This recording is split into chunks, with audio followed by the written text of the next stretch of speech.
Hi family, Happy New Year. It's Naomi Rain here. Thank you so much for joining me today, the 1st of January 2024. So I've made a decision like everybody else, lots of New Year's resolutions, and I just thought I'll come on and share some of the things I'm doing in 2024 to make sure that it's the most successful year so far. So for 2023, I spent a lot of time mourning because I'd lost my sister. So I didn't really do as much as I'd hoped to do because, mourning and grieving takes a long time to get over. Sometimes you never do get over it. But I just thought this year I'm going to use as many tools and as many systems as possible just to ensure that I make the most of 2024. That's what I thought. I'll share some of the tools and systems I'm using.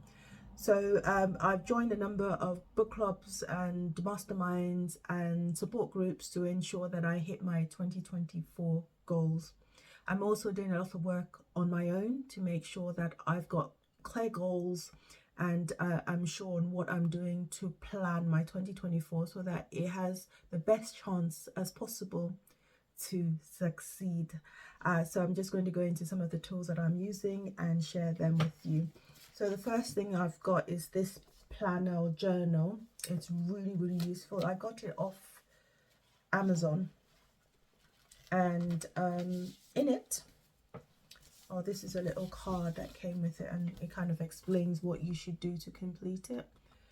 It's got lots of sections and it gives you lots of prompts and asks you questions of stuff that you want to do, and then you can answer those questions, and that helps you form your goals, or helps you form or articulate what it is you want to achieve, and helps you plan for those achievements. So it's a really super useful journal.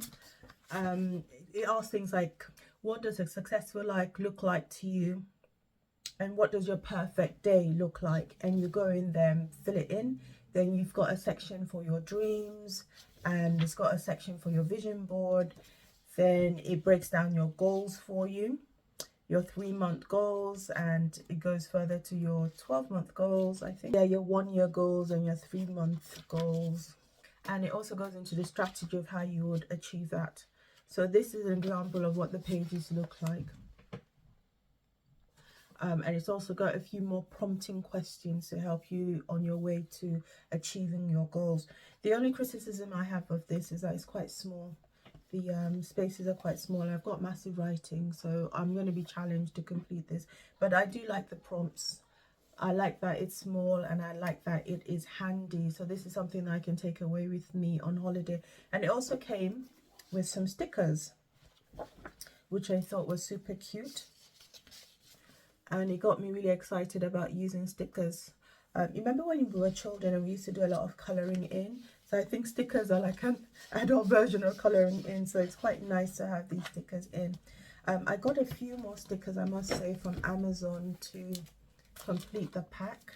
And these stickers are like monthly planner stickers. So this one was for January. So I've used quite a few of the stickers already.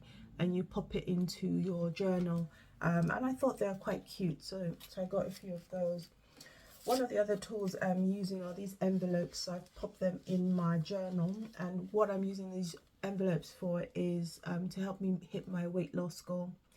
So each of these envelopes, I've got 4 more somewhere else, have my target weight that I want to achieve by a certain time. So if I hit those target weight goals, then I get to open one of these envelopes. And the beauty of these envelopes is I get to treat myself with words of affirmation. I get to treat myself with, I don't know, massages, treatments, and just to do stuff that I know that I would appreciate as a reward for hitting my goal. So I've got a couple of these, and I'll reflect on them as soon as I hit the goal. So I did say the problem with the other planner was that it was quite small. So I went along and I got something a bit bigger. So I got this monster from TikTok, and I absolutely love it. It's beautiful, it's pink, and it's huge, and it looks like this.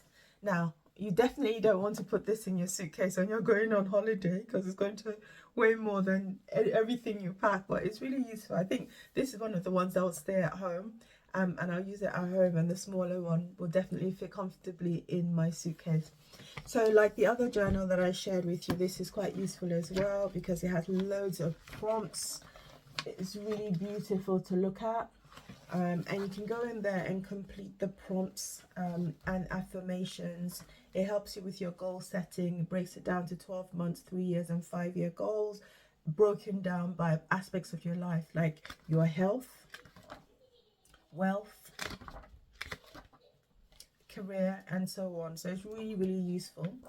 And there's lots of work that you need to do beforehand before it's actually ready to complete, in terms of before you hit the first day of the year. I think I haven't done all of it, but I will complete it as I go. The only criticism I'll have is that it can be a bit difficult to read the cursive writing, especially because it has this like foil effect on it. So it just makes it a little bit difficult sometimes to read if you don't catch the light right. But other than that, I think it's really, really useful. It's, you know, lots of space. I can't complain. I can use my stickers on it, no problem. And yeah, it's very substantive. And it's something that I think I will enjoy completing throughout the year. Then the other thing I got, which is a bit different from what I normally get, is this. It's quite heavy as well. It's a vision cloud. So this is like a vision board. It's one of those ones that you hang on your wall once you complete it. It's an interesting pack. So normally for my vision boards, I tend to do these on Canva or on PowerPoint. I've not actually done a physical vision board in years, but I thought I'll give it a go. So what it looks like when you eventually open it up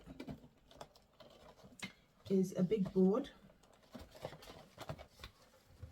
It's a big board that you complete, and you've got loads of cards within the folder itself that you can complete for your visions, and it has a number of worksheets in it as well that serve as a prompt and help you complete your goals for 2024.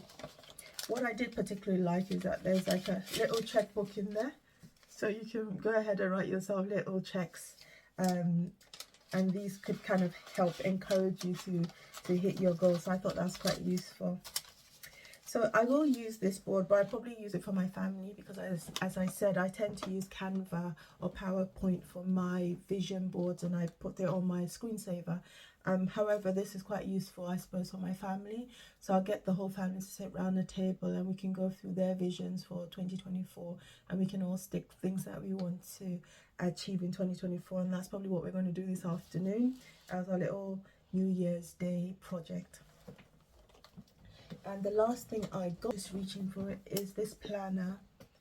So the plan is I've got this project planner, or this project book rather, and I picked this up from Sainsbury's, and it comes with a matching pen. So I don't know if it was because of the pen I bought it, but yeah, there you go. So it's a planner for 2024, a project book, and you use this for your projects for 2024. It's got loads of tabs, so depending on how you want to use it. So I've got a few projects that I need to plan out for the year, so I'm going to use it for that.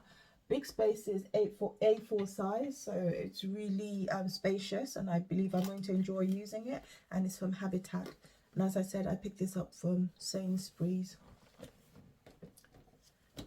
So yeah, so that's me for 2024. Those are the tools I plan to use to ensure that I have a successful 2024. I'm also listening to podcasts. One of the ones I listened to this morning was from Mel Robbins, and I found it very, very helpful. So one of the things that she mentioned was that when you review 2023, see things that didn't quite work well, and put things in place to make sure that you correct things that didn't quite work well. So one of the things I've noticed, for example, is that people engage more when I talk about my hair. So I might do a few more videos of my hair because it seems as if that's what my audience wants. Talking about audience, I just want to thank you so much for watching. I think I've been on YouTube for 13 years and I've made so many friends here. So it's been really, really wonderful. So thank you so much for engaging with me for the last 13 years. There was a lady that dropped me a line to say that she remembers my first video, And yeah, I'm still here. So thank you for being here, and I'll speak to you again soon. Happy 2024.